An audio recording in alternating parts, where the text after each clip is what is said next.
Mr. George, the curious little monkey. He must know what everything's about.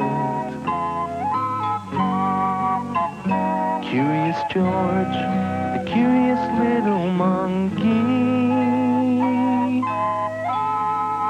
What's he up to? Let's find out. Curious George goes to a department store. George, there's a big sale on at the department store today, said the man with the yellow hat. Let's see if we can find a bargain.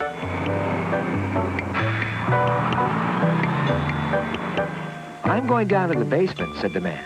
You look around, George, and I'll meet you right here under the big clock in an hour. Have a good time, but remember, don't get into trouble. George looked at all the things in the store. There were so many things to see. A salesgirl was holding a small bottle with a rubber ball attached to it.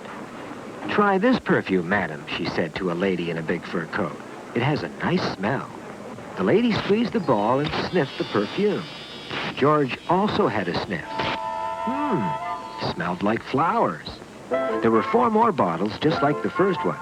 George was curious. He jumped on the counter. He started squeezing and squeezed and squeezed and squeezed. He got dizzy from all that sniffing. What's that monkey doing up there? Shouted the lady in the fur coat. George was scared. He dropped the perfume bottle. It broke and spilled all over the lady's coat. Quickly, George jumped down and disappeared. There was a potted plant. George climbed up and looked around.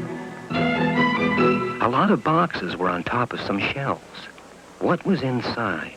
George was curious. He swung from the tree, knocking over all the boxes. What's going on? Screamed a lady. It's like an earthquake. Another lady in a red dress was covered with boots. One of the boxes fell onto the head of a salesman.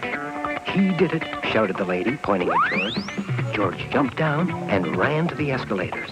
The shoe salesman ran after him, followed by the lady in the red dress. Then George leaped on the up escalator. He was halfway up when the salesman and the lady got on at the bottom.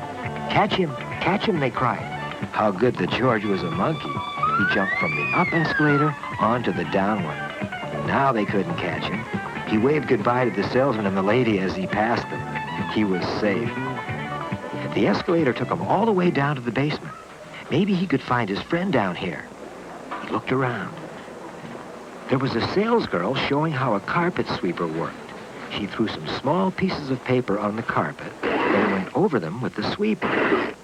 The pieces were gone. How did she do it? George was curious. I'll take one of those sweepers, said the woman with the big fur coat, and I want to charge it, please. She still smelled like a bottle of perfume. As she opened her purse, a bunch of keys fell out and landed on the carpet, just as the sweeper started forward again. Oh, my keys, shouted the woman. My bank keys and the key to my jewelry box. But George knew what to do. He swung between the ropes, leaned way over, and grabbed the keys before the sweeper could swallow them.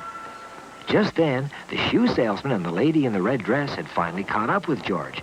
There he is. Don't let him get away, the salesman shouted. Please don't scold him. He saved my keys, said the lady in the big fur coat. She shook George's hand. Are you all alone? No, he's with me, said a voice from behind. It was the man with the yellow hat coming through the crowd. I'm his friend, he added. Come on, George. Let's get the bus and go home. Bus, said the woman. Oh, no, not after what George did for me. Please let me take you both home in my car. And so she did. What a nice way to get home.